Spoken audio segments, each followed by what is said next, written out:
നിങ്ങളുടെ favourite shows ഇനി ഒരിക്കലും മിസ്സാവില്ല. ഇപ്പോൾ C5 കാണും നിങ്ങളുടെ ഫേവറേറ്റ് ഷോ തികച്ചും സൗജന്യമായി. സുമിതിയെ ഫോൺ വിളിച്ച് ശല്യം ചെയ്യുന്ന ഏർപ്പാട് ഇതോടെ നിർത്തിക്കോണം. സുമിതയെ വിളിച്ചെന്നോ? ആര്? ഞാനൊന്നും വിളിച്ചിട്ടില്ല. നീ ചുമ്മാ അനാവശ്യം പറയല്ലേ. വെറുതെ നുണ പറയണ്ട കിരൺ. നിങ്ങളുടെ കള്ള് തലേ കയറിയപ്പോ പാതിരാത്രി നിങ്ങൾ അവളെ വിളിച്ചു, അവളോട് സംസാരിക്കാനും ശ്രമിച്ചു. നിങ്ങളുടെ ശല്യം സഹിക്കാൻ വയ്യാതെ അവള് ഫോൺ കട്ട് ചെയ്യുകയും ചെയ്തു.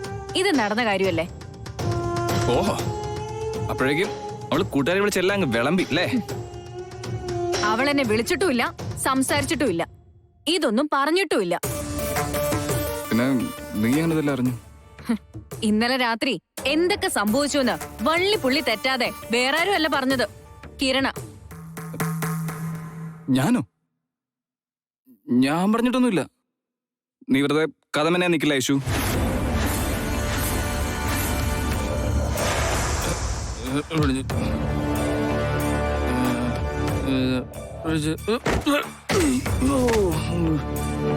കിരൺ, എന്താ ഇത്? എണീറ്റ്. എണീക്ക്. നിന്റെ കൂട്ടുകാരോട് പറഞ്ഞേ എന്നോട് കളിക്കണത്. ഞാനൊന്ന് ഫോൺ വിളിച്ചപ്പോ അവള് ഫോൺ കട്ട് ചെയ്ത് കളഞ്ഞു. എന്തുവാ നിങ്ങൾ ഈ പറയുന്നേ? കട്ട് ചെയ്ത്. കിരൺ അവളെ വിളിച്ചു. എപ്പോ? അതൊന്നും എനിക്ക് ഓർമ്മയില്ല. പക്ഷെ അയച്ചു അവള് ചെയ്തത് മോശമായി പോയി, വളരെ മോശം. എന്തു മോശം? സുമി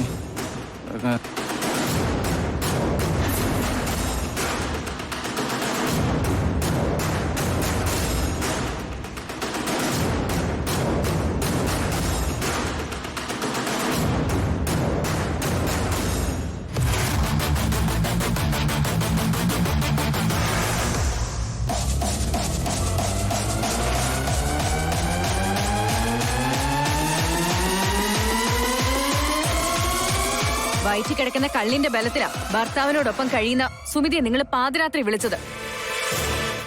എന്റെ ജീവിതവും നശിപ്പിച്ചു. ഇനി നിങ്ങൾ കാരണം അവളുടെ ജീവിതം കൂടി നശിക്കാൻ ഞാൻ സമ്മതിക്കില്ല.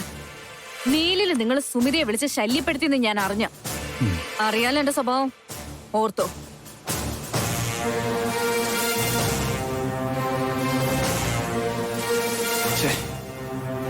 ഇന്നലെ ഇച്ചിരി ഓവറായിപ്പോയി, അതാ പറ്റി.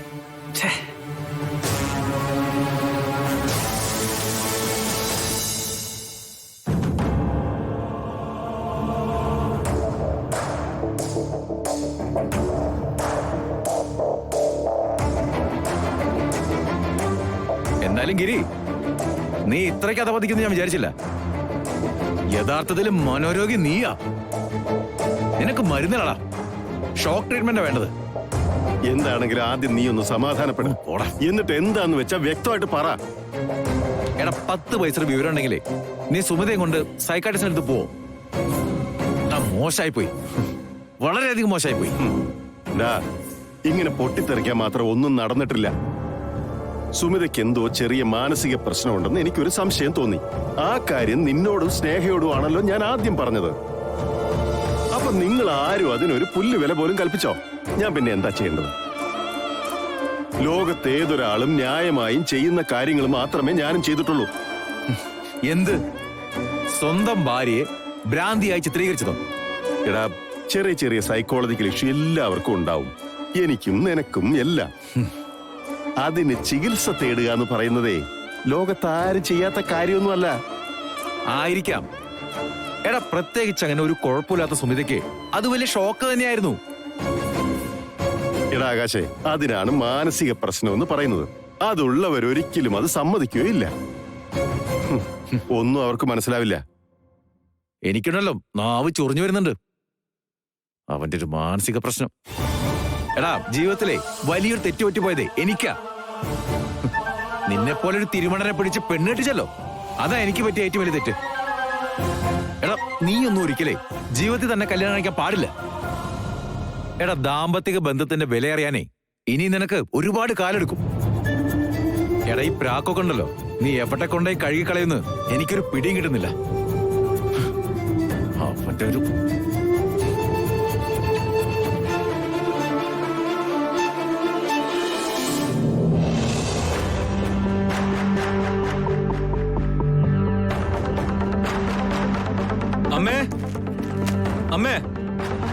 അച്ഛാ, നന്ദു. എന്താ എന്താടാ? ആ അച്ഛാ, ആ ആ എല്ലാരും വന്നില്ലേ? ഒരു വിശേഷം പറയാനുണ്ട്. നേരാണോ മോളെ? എന്റെ അമ്മേ, ഇതൊന്നുമല്ല. സനുവിന്റെ കരിയറിൽ വലിയൊരു ടേണിംഗ് പോയിന്റ് വന്നിരിക്കുക.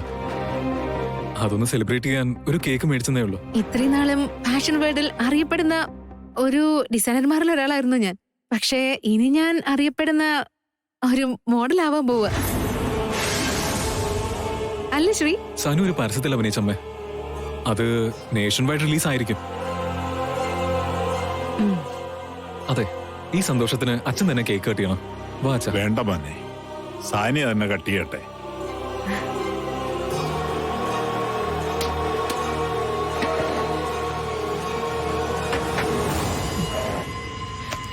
പേപ്പറിലും ടിവിയിലും ഒക്കെ ഇനി സനുവിന്റെ മുഖമായിരിക്കും അല്ലേ മോനെ? ആ അതെ അതെ. ശരി, നന്നായി വരട്ടെ. ദാ ഐശ്വര്യമായിട്ട് കേക്ക് മുറിക്കേ.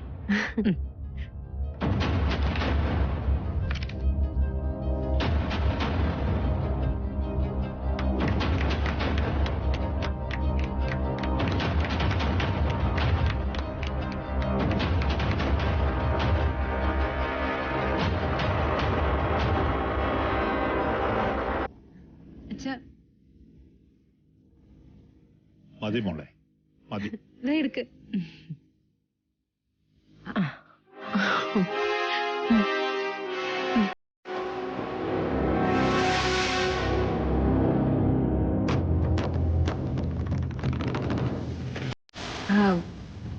ഈ കേക്ക് കഴിക്ക്.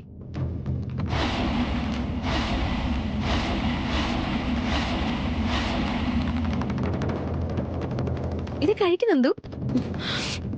നോ താങ്ക്സ്, ഉണ്ടായിട്ടില്ല ഞാൻ. നീ എവിടെ പോവാ? അങ്ങനെയൊന്നും പറഞ്ഞാൽ ശരിയാവില്ല. എന്ത് ഡയറ്റ് ആണെങ്കിലും ഇവളുടെ അഭിമാന നേട്ടത്തിന്റെ പേരിൽ ഒരു കഷ്ണം കേക്ക് കഴിച്ചേ പറ്റൂ.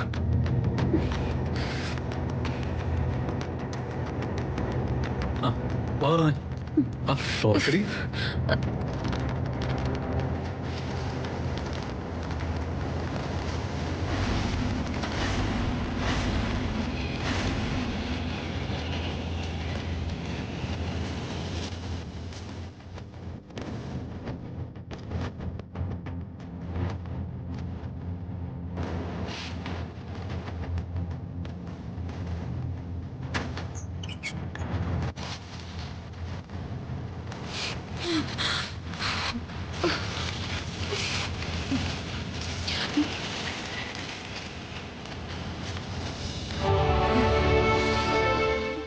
ഡൗൺലോഡ് ചെയ്യൂ C5 ആപ്പ്. കാണൂ എല്ലാ എപ്പിസോഡുകളും സൗജന്യമായി.